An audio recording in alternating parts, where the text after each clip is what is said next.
नमस्कार दोस्तों, स्वागत है आप सबका अपने चैनल पर। हम कर रहे हैं राजस्थान अध्ययन की सीरीज़।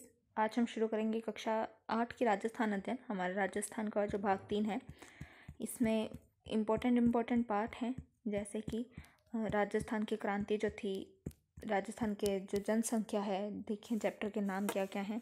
18वीं सदी का राजस्थान, 1857 की स्वतंत्रता संग्राम, आधुनिक राजस्थान का निर्माण, जनसंख्या, उद्योग, परिवहन एवं पर्यटन, विकास योजनाएं, जन जागरण, सामाजिक सुधार हेतु राजकीय प्रयास, ग्रामीण व शहरी प्रशासन, राजस्थान में कला संस्कृति। ये 10 पाठ है। आज हम पहला पाठ करने जा रहे हैं, जिसका नाम है 18वीं सदी का राजस्थान। इम्पोर्टेंट बातें पढ़ेंगे, जो बातें इंपॉर्टेंट नहीं उन्हें छोड़ते हुए चलेंगे। तो शुरू करते हैं।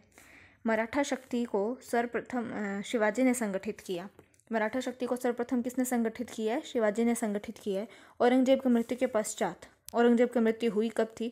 1707 में हुई थी औरंगजेब की मृत्यु। औरंगजेब की मृत्यु के पश्चात मराठा शक्ति ने उत्तर भारत में विस्तार की नीति अपनाई, जिससे वे मालवा व गुजरात में आक्रमण करने लगे। मराठों का मालवा व गुजरात पर आक्रमण राजस्थानी शासकों के लिए चिंता का विषय बन गया। सर्वप्रथम 1711 में, कब? सर्वप्रथम 1711 में मराठों ने मेवाड़ में प्रवेश किया। 1720 में पेशवा बाजीराव ने मराठा ध्वज अटक से कटक तक फहराने का लक्ष्य निर्धारित किया। कौन था पेशवा बाजीराव? पेशवा बाजीराव बल्लाल भट्ट थे। उन्होंने 1720 में क्या किया कि मराठा ध्वज का अटक से कटक तक फहराने का लक्ष्य निर्धारित किया था। ठीक है। अतः उत्तरी भारत की ओर मराठा अग्रसर होने लगे। 1726 में मराठों ने कोटा व बूंदी पर आक्रमण किए। कब? 1726 में। इसके पश्चात 1728 में डूंगरपुर बांसवाड़ा में शासकों को ने खिराज देना स्वीकार किया। खिराज एक प्रकार का क्या था? कर था ये खिराज। 22 अप्रैल 1934, क्या तारीख है? 22 अप्रैल 1934 में मराठों ने बूंदी के शासक बुद्ध सिंह को पुनः वहां का शासक बना दिया। कौन है बूंदी का शासक? बुद्ध सिंह है। बूंदी का शासक जाता है मराठों के पास में कि मेरी सहायता करो कि मैं अपने वापस पद पर जा सकूं। तो दलेल सिंह जो था वो बूंदी का शासक, उसे पदच्युत कर देते हैं और 22 अप्रैल 1734 को ये इसे शासक बना देते हैं मराठे लोग। ये मराठों का राजस्थान की राजनीति में प्रथम हस्तक्षेप था। पूछा जाए मराठों का राजस्थान की राजनीति में प्रथम हस्तक्षेप कब हुआ? तो 22 अप्रैल 1734 में। और कौन से रियासत के कारण हुआ? तो बूंदी के कारण हुआ था। इससे यहाँ के शासक भयभीत होने लगे। उन्होंने मराठों के विरुद्ध कोई ठोस नीति बनाने का निर्णय लिया। हुरडा सम्मेलन कब होता है? ये 1734 में होता है। कब होता है? 1734 में। राजस्थान के राजपूत राजाओं ने मराठों की बढ़ती शक्ति को रोकने के लिए 17 जुलाई, तारीख आ जाए तो 17 जुलाई है, क्या है? 17 जुलाई 1734 को हुरडा, कहाँ पर है जगह? भीलवाड़ा में है, एक सम्मेलन बुलाए, जिसकी अध्यक्षता मेवाड़ के महाराणा जगत सिंह ने। प्रश्न पूछा जाए कि हुरडा सम्मेलन की अध्यक्षता किसने की थी, तो कौन है? मेवाड़ के कौन है? महाराणा जगत सिंह है। मेवाड़ के महाराणा जगत सिंह द्वितीय ने किया था। इसमें आमेर के सवाई जय सिंह, जोधपुर के अभय सिंह, आमेर का कौन है? सवाई जय सिंह है। जोधपुर का अभय सिंह, नागौर के बख्त सिंह, कोटा के महाराज दुर्जनशाल आदि शासकों ने भाग लिया। इस सम्मेलन में एक अहदनामा तैयार किया गया, जिससे यह निश्चित हुआ कि सभी एक दूसरे के साथ मिलकर रहेंगे। एक का शत्रु दूसरे का शत्रु वह मित्र होगा।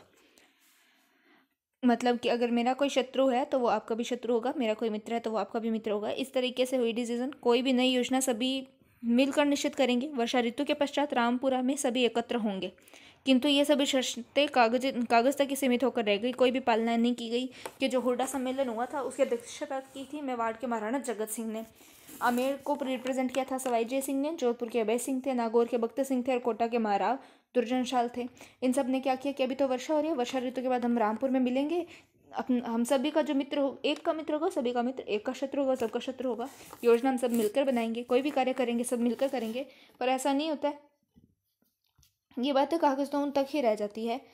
राजपूत शासक जाति, भाषा, रीति रिवाज, परंपरा की दृष्टि से समान थे, फिर भी उनमें एकता का अभाव था। आमेर के सवाई जय सिंह की उदासीनता और निर्णयों की अस्पष्टता ने मराठों की विरुद्ध नीति को असफल बना दिया। इससे मराठों का राजस्थानी शासकों पर प्रभुत्व बढ़ गया। पेशवा बाजीराव ने राजस्थान नीति का आकलन करने के लिए अपनी माता राधाबाई, कौन है माता राधाबाई, को 1735 में राजस्थान में तीर्थ यात्रा पर भेजा। पूछा जाए कि पेशवा बाजीराव ने अपनी माता राधाबाई को राजस्थान में कब भेजा था, तो 1735 में भेजा था। और हुरडा सम्मेलन कब हुआ था? 1734 में। अपनी माता के सम्मान सहित सकुशल लौट आने पर पेशवा बाजीराव अगले ही वर्ष राजस्थान के दौरे पर आए और वहां से चौथ वसूली की। चौथ एक प्रकार का कर था। राजस्थान के उत्तराधिकार संघर्ष में मराठा भूमिका, कि अब राजस्थान में उत्तराधिकार संघर्ष हुए थे, जयपुर में, मेवाड़ के अंदर अलग अलग जगह हो रहे थे, तो उनमें भूमिका बता रहे हैं कि 18वीं शताब्दी में राजस्थान के राजपूत शासकों में उत्तराधिकार के लिए संघर्ष होने लगा। यही कारण था कि मराठों को उत्तराधिकार के निर्णय में दखल देने का अवसर मिल गया। हमेशा ये कहते हैं कि जब भी दो बिलों में लड़ाई होती है तो बंदर ले जाता है फ़ायदा, या जब भी दो लोगों के बीच में लड़ाई होती है तो कोई तीसरा फ़ायदा ले जाता है। तो अब यहाँ पे दो भाइयों में या कोई भी दो रिश्तेदारों में लड़ाई होती तो ये मराठा उसका फ़ायदा ले लेते। उत्तराधिकार वही तो होता है। अब जयपुर का उत्तराधिकार संघर्ष है। उदयपुर के महाराणा अमर सिंह द्वितीय कौन है? उदयपुर के महाराणा अमर सिंह द्वितीय। अमर सिंह प्रथम कौन थे? महाराणा प्रताप के पुत्र थे, जिन्होंने 1615 के अंदर क्या की थी? 1615 में मेवाड़ मुगल संधि की थी। उनकी तरफ से कर्ण सिंह ने हस्ताक्षर किए थे, और मुगलों की तरफ कौन था? जहांगीर था। उदयपुर के महाराणा अमर सिंह द्वितीय के पुत्र चंद्र कुंवर बाई का विवाह सवाई जयसिंह के साथ 1708 में इस शर्त पर हुआ कि मेवाड़ के राजकुमार से उत्पन्न पुत्र ही जयपुर के सिंहासन पर बैठेगा। जब औरंगजेब मर जाता है तो उसके बाद में जो उसके पुत्र होते हैं ना, आजम और मुअज्जम, उनके बीच में होता है युद्ध उत्तराधिकार का। तो ये जो अमर सिंह होता है और जो ये सवाई जयसिंह होता है, ये आजम का साथ देते हैं, किंतु आजम उस युद्ध में हार जाता है, तो उस कारण ये उन्हें बंदी बना लेता है। तो ये लोग आपस में संधि करते हैं कि तू मुझे भगा। जयसिंह अमर सिंह द्वितीय से कहता है कि तुम अपने यहाँ से इकट्ठे होकर भागते हैं प्लानिंग करके। तो अमर सिंह कहता है कि उसने शर्त पर कि तुम मेरी बेटी से शादी करो, और शादी करने के बाद में जो उसका पुत्र होगा तुम उसे राजा बनाओगे। अमर सिंह उस समय हाँ कह देता है। मेवाड़ की राजकुमारी से उत्पन्न पुत्र ही जयपुर के सिंहासन पर बैठेगा, ये शर्त हो जाती है। और 1743 में सवाई जयसिंह की मृत्यु हो गई। तब मेवाड़ की राजकुमारी चंद्र कुंवर बाई से पुत्र कौन था? माधो सिंह था, ने अपने मामा महाराणा जगत सिंह द्वितीय के सहयोग से, इसका मामा कौन था? जगत सिंह द्वितीय के सहयोग से सवाई जयसिंह के ज्येष्ठ पुत्र ईश्वर सिंह को चुनौती दी कि माधो सिंह तो पुत्र किसका था? चंद्र कुंवर बाई का। और वैसे ज्येष्ठ पुत्र था कौन? ईश्वर सिंह। और ज्येष्ठ पुत्र को राजा बनाने की थी रीत पहले। तो यहाँ पर ये बात छिड़ जाती है कि अब ज्येष्ठ पुत्र बनेगा कि संधि के तहत बनेगा। तो जो जगत सिंह द्वितीय होता है, माधो सिंह का मामा, उसकी सहायता से ईश्वर सिंह को चुनौती दी। मराठा सरदार मल्हार राव होलकर, इनके पुत्र कौन थे? खंडेराव होलकर।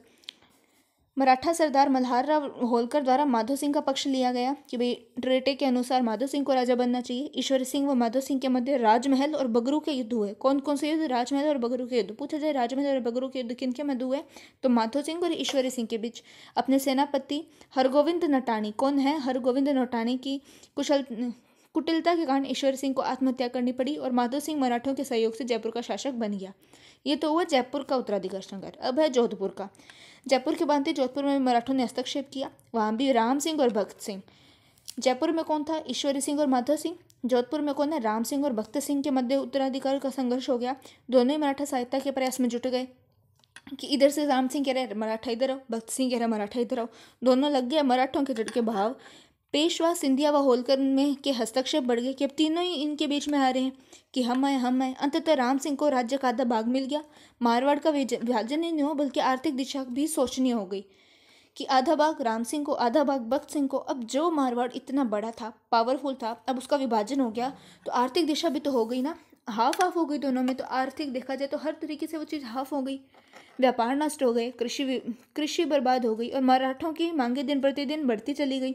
वे कोई समझौता करने में सहमत नहीं थे। अब है मेवाड़ संघर्ष।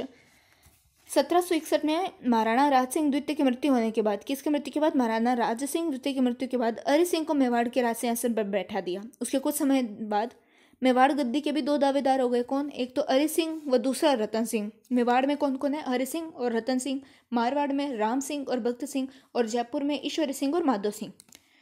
दोनों ने मराठों से सहायता प्राप्त करने के प्रयास किए। परिणामस्वरूप गृह युद्ध में मराठा हस्तक्षेप होने लगा, जिससे मेवाड़ की सामाजिक, सांस्कृतिक, आर्थिक, राजनीतिक प्रगति के मार्ग अवरुद्ध हो गए। राजस्थान के शासकों को पारस्परिक वैमनस्य के कारण मराठों का हस्तक्षेप बढ़ता रहा। फलतः यहाँ का विकास अवरुद्ध होने लगा कि जब भी कोई बाहरी हस्तक्षेप करेगा ना तो विकास ही अवरुद्ध होगा, और इससे कोई फायदा नहीं होता। ये हमें सीखना चाहिए। अंग्रेज व संधियाँ, अब पहले मुगलों को देना पड़ता था कर्ज, फिर मराठे आए तो मराठों को देना पड़ा। चौथ हो गया, सरदेश में किया, खिराज हो गया। अब आ गए अंग्रेज कि मराठों से रिलीफ पाने के लिए राजपूतों ने क्या किया? राजस्थान के जो राजा वगैरह थे उन्होंने अंग्रेजों के साथ संधियाँ की। अब हुआ क्या कि मुगल साम्राज्य के पतन और मराठों द्वारा फैलाई गई अराजकता से राजपूत शासकों, सामंतों तथा प्रजा में राजनीतिक, आर्थिक, सामाजिक अव्यवस्था उत्पन्न कर दी गई। ऐसी स्थिति में राजस्थान की तरफ अंग्रेजों का स्वाभाविक झुकाव हुआ कि आओ जी, अब ये तो डूब रहा है, अब ये सहारा तो लेगा, तो हम यहाँ चलते हैं। वे अपनी शक्ति के विस्तार तथा अन्य राजनीतिक आर्थिक लाभ प्राप्त करने के लिए राजपूत शासकों से मैत्री करने के लिए उत्सुक हुए। अंततः 1817-18 ईस्वी में राजपूत शासकों से अंग्रेज सरकार ने संधियाँ करनी शुरू कर दी। राजस्थान के राज्य में सर्वप्रथम 29 सितंबर, जो राजस्थान अधीनस्थ बोर्ड है ना, वो तारीख दे देता है, तो हमें सिर्फ 1803 याद नहीं करना, हमें 29 सितंबर पूरा याद करना है। कब? 29 सितंबर 1803 को भरतपुर राज्य ने अंग्रेजों के साथ संधि स्वीकार कर ली। पूछा जाए राजस्थान में सर्वप्रथम संधि किसने की अंग्रेजों के साथ, तो भरतपुर ने की थी। कब की थी? 29 सितंबर 1803 में की थी। और ये किसके तहत की थी कि जो 1798 यानी कि 1798 की जो लॉर्ड वेलेस्ली की विलय नीति थी ना, उसके तहत इसने संधि की थी।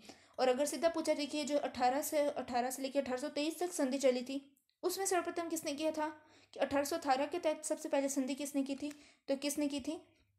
करौली ने की थी। और सबसे अंत में किसने की थी? सिरोही ने की थी। किसने? सिरोही ने की थी। और कब की थी? 1823 में की थी। ये जो भरतपुर कर रहा है ना, ये 1798 की लॉर्ड वेलेस्ली की विलय नीति के अनुसार कर रहा है।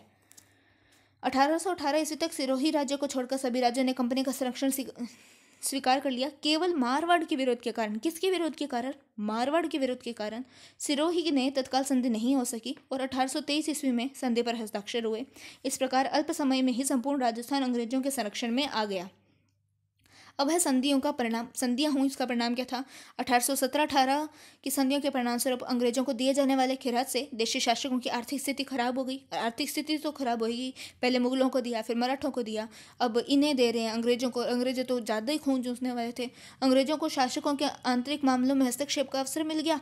अब ये भी फायदा देखेंगे। अंग्रेजों ने भी शासकों को सामंतों के विशेषाधिकार तथा शक्ति नष्ट करने तो दबाव डाला। अब यहाँ पे सामंतों का डालेंगे, विशेषाधिकार हड़पेंगे, उसके बाद में किसानों पर जोर डालेंगे, तो ये सब भी होने वाला है। इससे सामंतों की प्रतिष्ठा को हानि पहुंची। स्वदेशी व्यापार, उद्योग, हस्तशिल्प नष्ट होने लगा। राजस्थान में ईसाई मिशनरियों का प्रवेश होने लगा और उन्होंने ईसाई धर्म का प्रचार करना आरंभ कर दिया। इसकी जनसाधारण में तीव्र प्रतिक्रिया आई, जो आगे चलकर 1857 के संग्राम में परिवर्तित हो गई। अब है शब्दावली। शब्दावली क्या है? अहदनामा। पहले पहले अहदनामा शब्द आया था। इसका मतलब क्या है? इकरारनामा या समझौता पत्र, प्रपत्र। चौथ एक प्रकार का कर था जो मराठों द्वारा अन्य शासकों से लिया जाता था, सुरक्षा कर था। खिराज, ये कृषि भूमि पर लगने वाला कर था। प्रश्न आ जाए कि खिराज क्या है, तो खिराज जो है वो कृषि भूमि पर लगने वाला कर है। क्या है? कृषि भूमि पर लगने वाला कर है। अब है ये अभ्यास प्रश्न। तो पहला प्रश्न है, निम्न में से हुरडा सम्मेलन की अध्यक्षता किसने की थी? तो बताइए कि हुरडा सम्मेलन की अध्यक्षता किसने की थी, हम पाठ में पढ़कर आए हैं। फिर है, मराठा शक्ति को सर्वप्रथम किसने संगठित किया था? तो शिवाजी राजे, छत्रपति महाराज शिवाजी ने संगठित किया था। राजस्थान के राज्य में सर्वप्रथम 29 सितंबर 1803 को भरतपुर ने की थी। किसने की थी? भरतपुर ने की थी। किसके तहत? 1798 के वेलेस्ली की विलय नीति के तहत। और 1818 के तहत सर्वप्रथम किसने की थी संधि? तो करौली ने की थी। और इसके तहत सबसे अंत में किसने की थी? 1823 में की थी, सिरोही ने की थी। फिर है, पेशवा बाजीराव की मराठा नीति क्या थी कि अटक से कटक तक मराठा ध्वज फहराया जाएगा। राजस्थान में मराठों ने सर्वप्रथम कब और कहाँ प्रवेश किया था? जयपुर उत्तराधिकार संघर्ष पर टिप्पणी कीजिए। तो जयपुर उत्तराधिकार संघर्ष हुआ किसके बीच था? ईश्वरी सिंह और माधव सिंह के बीच में। जोधपुर किसके बीच में हुआ था? राम सिंह और भक्त सिंह के बीच में। मेवाड़ किसके बीच में हुआ था? रतन सिंह और हरि सिंह के बीच में। हुरडा सम्मेलन में क्या अहदनामा तैयार किया गया था कि वर्षा ऋतु के बाद में हम मिलेंगे रामपुर गाँव में, वहाँ पर अपने सारे मिलकर बनाएंगे योजना कि वर्षा ऋतु के बाद में हमें क्या करना है मराठों के विरुद्ध में। हुरडा सम्मेलन हुआ कब था? 1734 के अंदर हुआ था। इसकी अध्यक्षता किसने की थी, आप मुझे कमेंट में बताइए। ये हमारा पहला पाठ यहाँ पूरा होता है। दूसरा पाठ 1857 की क्रांति का 1857 का स्वतंत्रता संग्राम एवं राजस्थान, ये हम कल की वीडियो में पढ़ेंगे। वीडियो अच्छी लगी तो लाइक करें, शेयर करें, चैनल पर नए हैं तो सब्सक्राइब करें और नोटिफिकेशन पाने के लिए बेल आइकन पर जरूर क्लिक करें। यहीं आज वीडियो समाप्त होती है। जय हिंद, जय भारत।